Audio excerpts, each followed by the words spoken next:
aluno, olá minha aluna, tudo bem? Estamos aqui para mais uma aula de língua portuguesa, comigo, professora Lorena Lima. Vamos lá ver o nosso conteúdo? Aula 30. Eixo, produção de textos escritos. Conteúdo, gênero textual do tipo argumentativo, tipos de argumentos. Habilidade, produzir textos tendo em vista leitores e contextos. Então, alunos, hoje nós vamos trabalhar argumentação e aí os tipos de argumentos. Vamos lá para o nosso momento de estudar?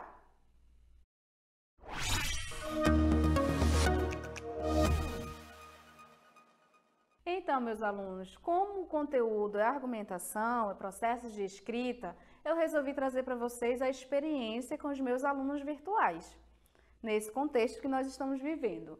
Então, primeiro, eles selecionaram os temas, dividiram as equipes e aí eles vão mostrar agora como fizeram. Quem pode começar? Vai ser um encontro muito rápido, tá, alunos? Quem pode começar, só para dizer como foi esse processo? Pode ser você, Fernanda? Oi, professora! Oi, colegas! Então, eu, a Natália e a Laura, escolhemos escrever sobre o meio ambiente. Mas havia muitas informações: água, fauna, flora. Aí decidimos falar sobre as queimadas no Brasil. Fizemos buscas na internet e achamos dados sobre os índices em portais de notícias. Assim, fomos compartilhando e selecionando o que era importante para o nosso texto. Olha que legal, Fernandinha. Que bom. A internet é realmente um ambiente maravilhoso de pesquisa. Bem orientado, lógico, a gente consegue aí achar muitos fatos importantes para o nosso texto. Quem pode dar continuidade? Pode ser você, João? Oi, professora Lorena. Foi difícil a escolha do tema. Eu, a Juliana, a Joana e a Hilary decidimos falar sobre o Estatuto da Criança e do Adolescente, ECA. Aí, a minha mãe é assistente social, pesquisadora de uma universidade federal. Ela nos ajudou muito, foi a principal fonte de informação. Olha que interessante, João. Ó, a voz da universidade, a voz da ciência é fundamental. Afinal de contas, eles estão lá, os pesquisadores, exatamente para dar resposta à sociedade. Que bom. Quem mais pode falar? Cauê? Cauê está no estado do Pará, se mudou esses tempos. Pode ser você, Cauê? Oi, professora! Oi, professora! Estou aqui. Aqui em Belém está muito firme.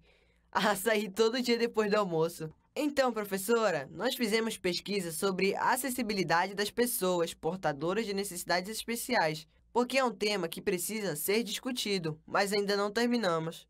Olha que interessante. Que bom, Cauê. Agora que nós vimos como eles estão fazendo, eu vou mostrar para vocês as orientações que eu dei para eles, porque eles estão em processo de escrita. Logo, logo eles vão me entregar os textos.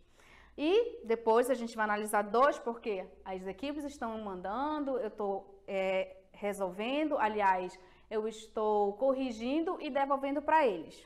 E aí sim, o que eu vou dizer para vocês? Primeiro, para escrever a gente precisa de fontes de informação. Que fontes são essas? Onde que a gente vai buscar esses argumentos? Vamos ver aí rapidinho. São basicamente três fontes: as fontes escritas, fontes orais e fontes multimídias. E quais são essas fontes escritas? São as fontes que nós vamos buscar em livros, em revistas, enciclopédia, jornais, o que a humanidade tem feito durante séculos e séculos e deixando registrado. Então, essas fontes são fundamentais para a nossa produção textual. Qual é a outra fonte? As fontes orais.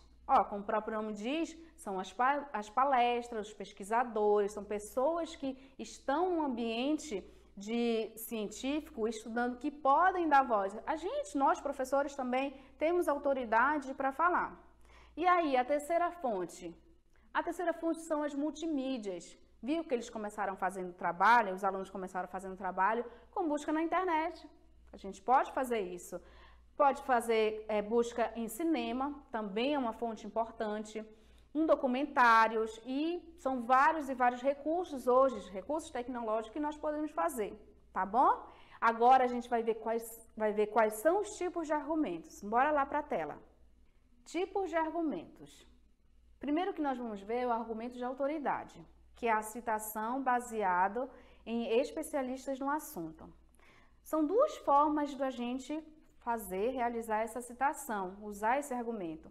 A citação direta, com as aspas, e a citação indireta, que no caso vai ser a reescrita do texto da autoridade escolhida.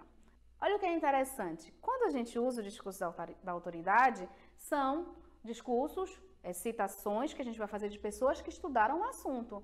Então, eu posso usar aspa, como ele falou direto, ou eu posso dizer como ele disse. Bora ver o exemplo na tela. O primeiro exemplo aí, ó, citação direta, que é o uso de aspas. Olha aí o exemplo. Qualquer comunidade, sejam os banauás, os franceses, os chineses, os botsuanas, usa a língua para construir laços sociais entre os membros de sua comunidade e os outros. Olha só, o uso das aspas marca o quê? Que o autor é o Everett Daniel. E eu posso citar, fazer a referência a esse autor da forma indireta. Bora ver aí rapidinho. Olha só, essa citação de indireta, eu preciso dessa reescrita. Então, eu digo que, segundo Everett, 2019, que é o autor, qualquer comunidade, aí sim, vem a citação que ele falou. Ou seja, a gente está dizendo o que ele estudou, o que ele pesquisou. Tudo bem? O outro tipo de argumento, argumento por evidência ou por comprovação. O objetivo é levar o leitor a admitir e aceitar uma tese, a aceitar a nossa afirmação. Como que nós fazemos isso? Por dados estatísticos ou por pesquisas de diversos tipos de forma explícita. Olha aqui para mim um pouquinho. Primeiro, a gente viu como é importante citar tanto pesquisas e estudos que já foram realizados. Isso é uma evidência. Não é um achismo, não, muito pelo contrário. Os estudiosos fizeram a pesquisa e mostraram resultados. Com esse resultado, eu posso sim ter uma garantia da veracidade do que eu estou vendo, do que eu estou afirmando. Vamos lá ver o exemplo na tela. O outro argumento muito comum é o argumento por evidência ou por comprovação, que são feitos por meio de dados estatísticos ou por pesquisas de diversos tipos de forma explícita. Ou seja, olha aqui para mim rapidinho. Essas informações de dados estatísticos, elas são resultados de comprovações científicas. Então, houve sim um estudo de pesquisadores, de cientistas, e aí sim a gente pode usar essa informação como um dado para comprovar o que nós estamos dizendo. Então, se eu vou falar sobre o desmatamento, eu preciso de informações oficiais para dizer por A e mais B que o que eu estou falando faz sentido, tem veracidade. Vamos ver o exemplo na tela. Em comparação com os demais biomas, os incêndios no Pantanal no período de 1º de janeiro até 12 de setembro representam 4% do total. Olha aí a fonte do INPE. São informações que vêm de uma instituição pública a partir de pesquisa, a partir de resultados que os pesquisadores nos informam. Tudo bem? Vamos ver aí o outro exemplo. O pesquisador Marcelo Saba, do INPE de AV, junto com pesquisadores dos Estados Unidos, da África do Sul e outros estudantes universitários, acabam de publicar um estudo inédito sobre raios. Ele se baseia em imagens de vídeos de raios em super slow motion, ou seja, na análise de imagens de câmeras que fotografam milhares de imagens por segundo. Então, vocês viram que são dois exemplos de argumento por evidência. Primeiro, de uma instituição pública que dá informações aí a partir de dados estatísticos e depois de pesquisadores que estão pesquisando e estudando os raios, não é? Por isso que é importante a gente observar de onde nós vamos tirar as informações. Por quê? Porque é uma questão de credibilidade. Eu não posso usar achismo nas minhas redações. Eu não posso, eu acho isso. Como é que eu vou estudar o raio? Como é que eu vou falar sobre o raio se eu não tenho comprovação científica? Tá bom? Então, vamos ver agora o outro tipo de argumento. Argumento por ilustração ou por exemplificação. Isso serve para quê? Esse tipo de argumento, para expor a teoria, a ideia de forma mais ilustrativa, porque às vezes, assim, as teorias são meio complicadinhas, aí os autores usam uma forma, digamos assim, para traduzir. Vamos ver o exemplo. Primeiro eu tenho aqui uma breve narrativa, que é real ou fictícia, com o objetivo de tornar mais concreto aquilo que o autor defende. Como eu disse para vocês, é uma forma de traduzir da linguagem científica para o popular. Vamos lá ver o exemplo na tela. A extinção dos animais é um problema para o meio ambiente, mas também afeta direto e indireto o ser humano. Uma borboleta bate asas em São Paulo e um tufão atinge Pequim. O dito que há tempo se tornou popular refere-se ao efeito borboleta da teoria do caos. Olha que interessante isso. Primeiro, ele usou aí um exemplo para demonstrar qual é esse efeito.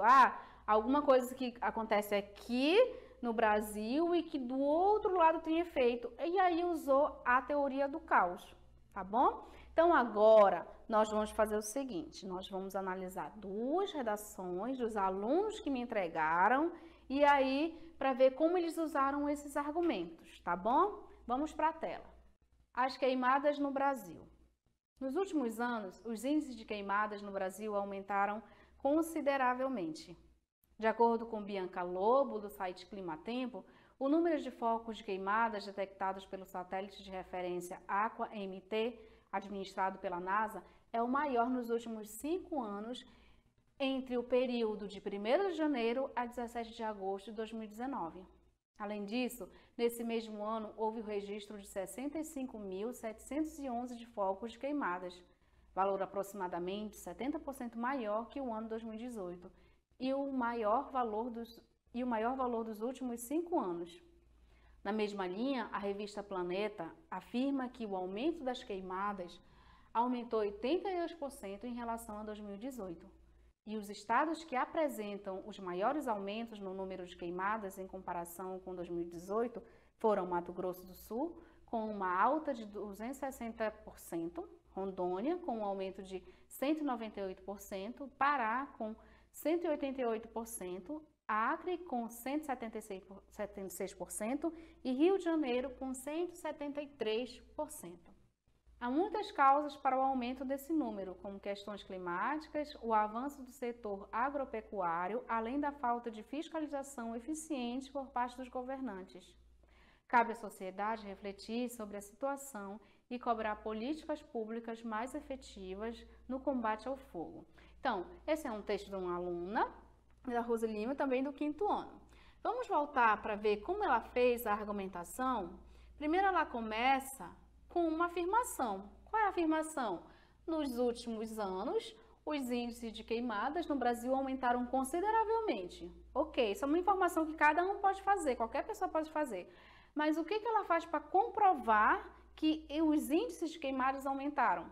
Ela traz primeiro a informação aqui de uma pesquisadora do site, aliás, de uma repórter do site Climatempo, tá aqui, ó, não saiu de qualquer lugar, foi na internet e viu.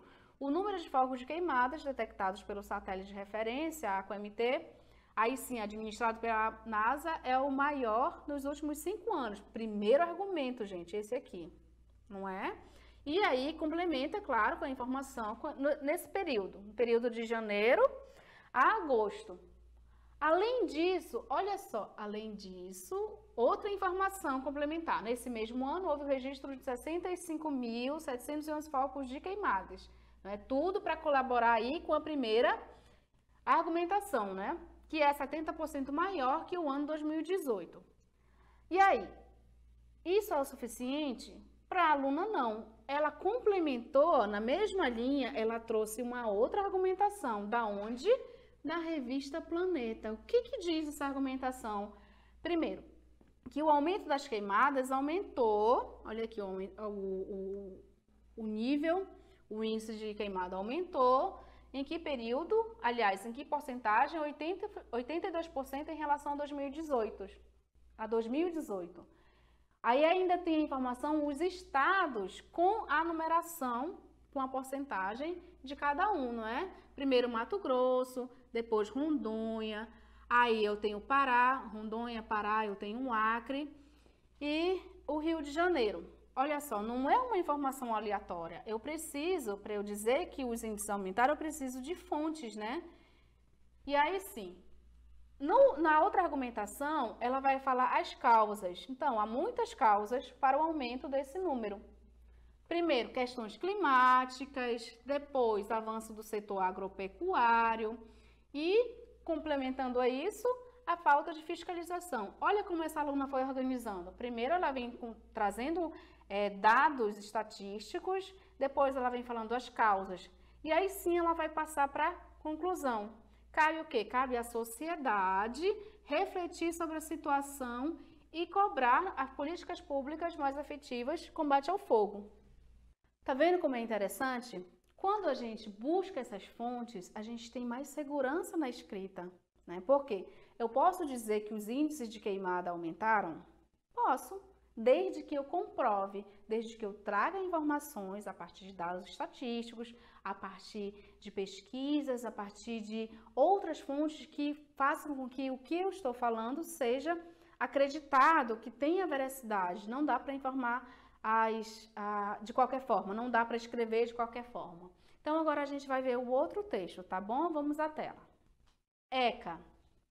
Sabemos que a criança e o adolescente precisam de cuidados, dos mais simples aos mais complexos. Mas como a sociedade se organiza para oferecer tais cuidados? Quais são os direitos dessa faixa etária? No Brasil, temos o Estatuto da Criança e do Adolescente, ou ECA, sigla bastante conhecida. É um conjunto de leis que estabelece os direitos e deveres do Estado e dos cidadãos responsáveis pelas crianças, 12 anos e completo, e adolescentes, 12 a 18 anos. O artigo 3º do ECA afirma: a criança e o adolescente gozam de todos os direitos fundamentais inerentes à pessoa humana, sem prejuízo da proteção integral de que trata esta lei, assegurando-se-lhes, por lei ou por outros meios, todas as oportunidades e facilidades, a fim de lhes facultar o desenvolvimento físico, mental, moral, espiritual e social, em condições de liberdade e de dignidade. Segundo Ângela Maria Ferreira, assistente social e membro do Comitê Municipal de Criança e do Adolescente, a lei é um avanço muito importante na proteção desse público, que muitas vezes se encontra em situações vulneráveis, inclusive dentro de suas casas, infelizmente.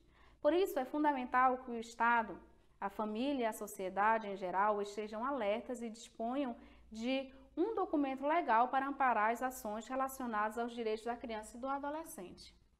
Como vimos, o ECA é um documento que precisa ser acessível a todos, pois quanto mais pessoas conhecerem, mais teremos uma sociedade melhor, com saúde, educação, afeto e dignidade, para que nenhuma criança ou adolescente passe fome ou durma na rua. Aqui é do aluno também do 5º ano do Marcos Pessoa. Vamos ver como ele organizou? Esse texto está muito interessante. Primeiro, eu tenho aqui ECA. Para um desconhecido que não sabe, vai perguntar, mas o que é? Só que o autor ele faz questão de dizer o que é. Aí sim, eu tenho a primeira parte, que é a introdução, que eu tenho. Sabemos que a criança e o adolescente precisam de cuidados. São generalizações, né? Mas como a sociedade se organiza? Para ele começar o texto, é interessante que ele faça essas duas perguntas. Como a sociedade se organiza para oferecer tais cuidados? Quais são os direitos dessa faixa etária? Aí sim, no Brasil, aí começa o desenvolvimento com a argumentação. Temos o Estatuto da Criança e do Adolescente, ou o ECA, olha aí, retomou lá o título, né? Aí sim, sigla bastante conhecida. E dentro desse texto, ele traz um artigo da própria lei. Aí, a partir desse artigo, ele vai mostrar quais são os dispositivos legais que asseguram aí os direitos da criança e do adolescente. Para continuar a argumentação, ele traz o quê? Um discurso da autoridade que é a assistente social, a pesquisadora. Ou seja, ele traz a fala dela, olha só, começa com a aspa, discurso direto. A fala dela e termina onde? Termina bem aqui, não é? Toda essa fala é dela. Poderia ser feito também, segundo a pesquisadora Ângela Ferreira, aí sim, diz o que ela disse, mas ele escolheu, como eu mostrei para vocês, escolheu colocar as aspas.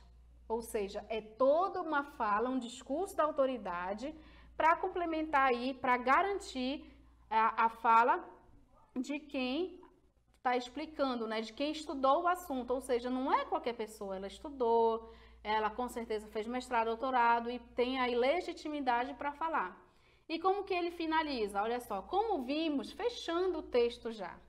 Aí sim, reproduz aí as ideias do que tem no ECA e diz da importância, né? É um documento que precisa ser acessível a todos, pois quanto mais pessoas conhecerem, mais teremos uma sociedade melhor. Olha como ele termina também, ó. Para que nenhuma criança, isso aqui é forte, não é, gente? Para que nenhuma criança ou adolescente passe fome ou durma na rua. Então, viram como é importante a argumentação? Saber os tipos de argumentos, saber as fontes, saber como usar esses argumentos. Então, agora nós vamos para o momento de exercitar, tá bom?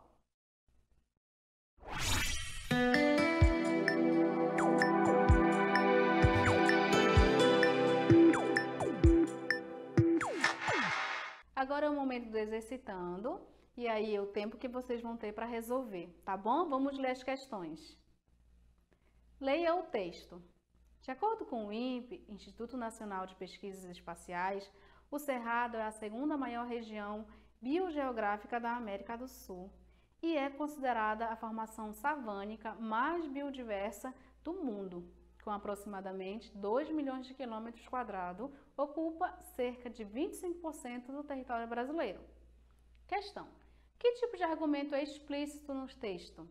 A. Argumento de autoridade. B. Argumento por exemplificação. C. Argumento por ilustração.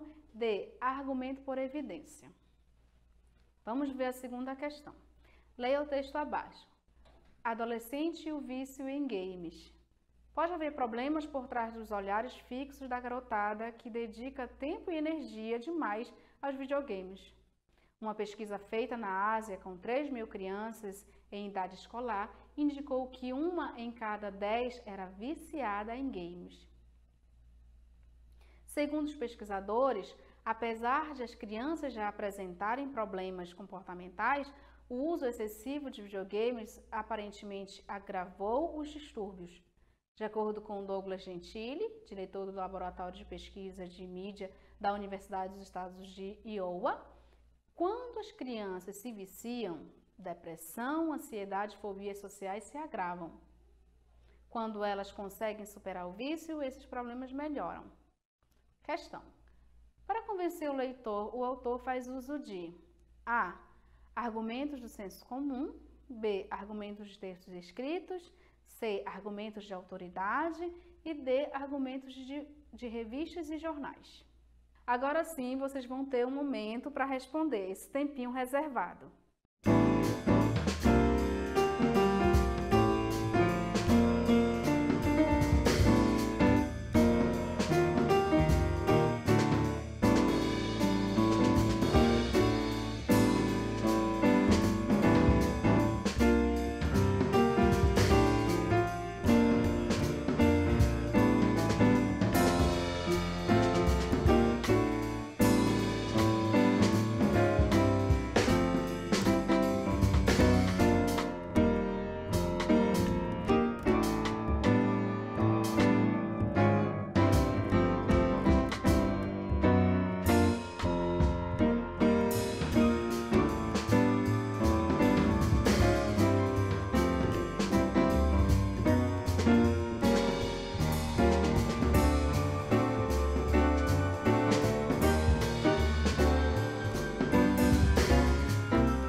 E então, conseguiram resolver? Foi fácil a atividade?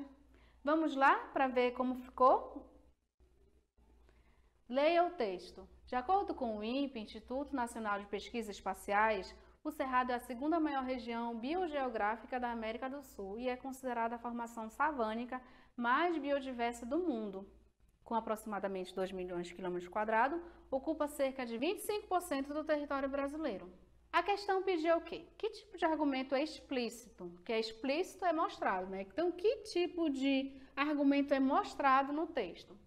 É argumento de autoridade? É argumento por exemplificação? É argumento por ilustração? Ou é argumento por evidência? O que vocês responderam? Que é interessante a gente observar como esse argumento é citado. Se vocês responderam letra D, vocês acertaram. Ah, professora, por que não é a A? Porque ainda não citou o nome do pesquisador, não é? Por que não é exemplificação? Também não usou exemplos e também não tem ilustração, não é? Não usou nenhuma informação de histórica, não usou nenhuma referência a narrativas diversas, contos, histórias em quadrinhos ou algo do tipo, para facilitar aí o entendimento do argumento, da teoria, na verdade, tá? Então, quem respondeu a letra D pode considerar certo, porque nós temos aqui, de acordo com o INPE, olha aqui, uma instituição que deu informação. Então, argumento baseado na evidência, né? A porcentagem aqui, tudo isso. Tá bom? Vamos lá ver o outro exercício. Vamos lá ver o texto. Adolescentes e o vício em games.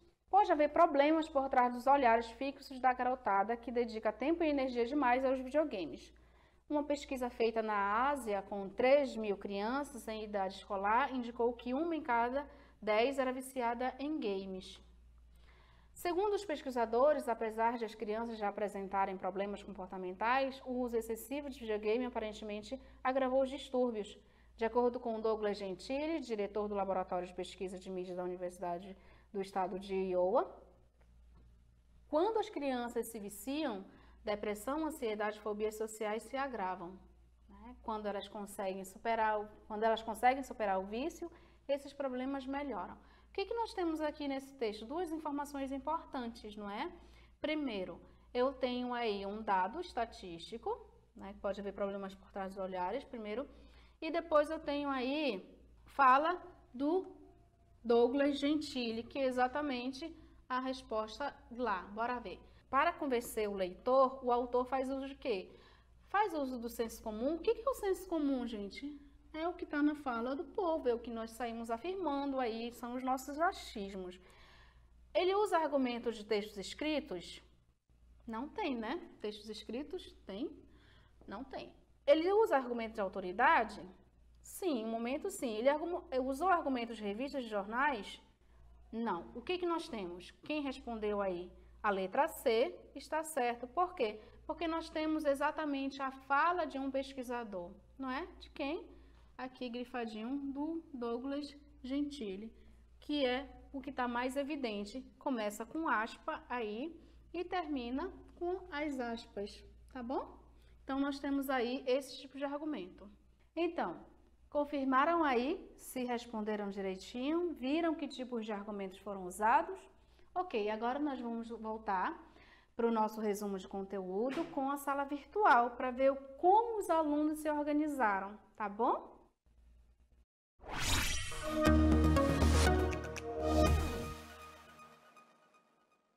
Então, alunos, vamos ver como estão os processos de elaboração da escrita, o que eles aprenderam durante essa fase. E aí sim, bora ver. Quem pode começar? Nelson, você pode começar? Professora, eu percebi que para escrever um texto é muito importante pesquisar antes, buscar em várias fontes, pois não dá para argumentar de qualquer jeito. Olha que importante, Nelson, é isso mesmo, mas não se preocupa que esse é o processo de escrita, não é? Porque a escrita é um processo não natural. A fala, sim, a fala é naturalmente a gente aprende sem precisar ir à escola, mas na escrita realmente precisa desse trabalhinho. Vamos ver quem mais pode contribuir. Aline, pode ser você? Professora, eu tive um pouco de dificuldade para escrever, mas estou me esforçando. Escrever não é tão fácil como falar, como já foi dito.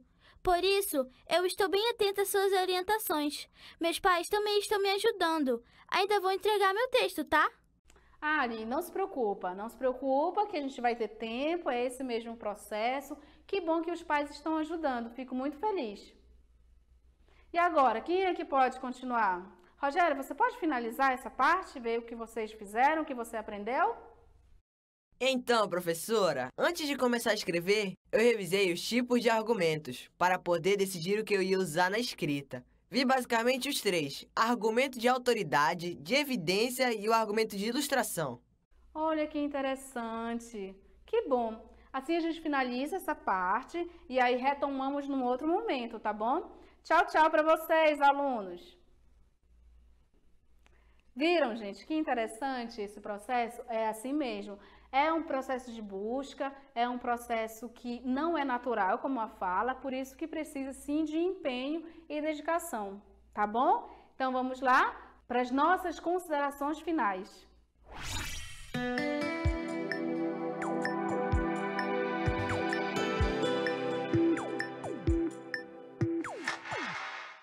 Então, meus alunos, agora sim nós vamos finalizando a nossa aula. Vocês viram como é o processo, que não é tão simples, precisa sim de uma dedicação maior, precisa buscar informações, precisa selecionar as fontes. Para quê? Para que a gente consiga desenvolver essa habilidade de escrita. Porque ler, a gente lê numa boa, escrever a gente precisa aí de um trabalhão maior, tá bom? Muito obrigada pela atenção e até a próxima aula.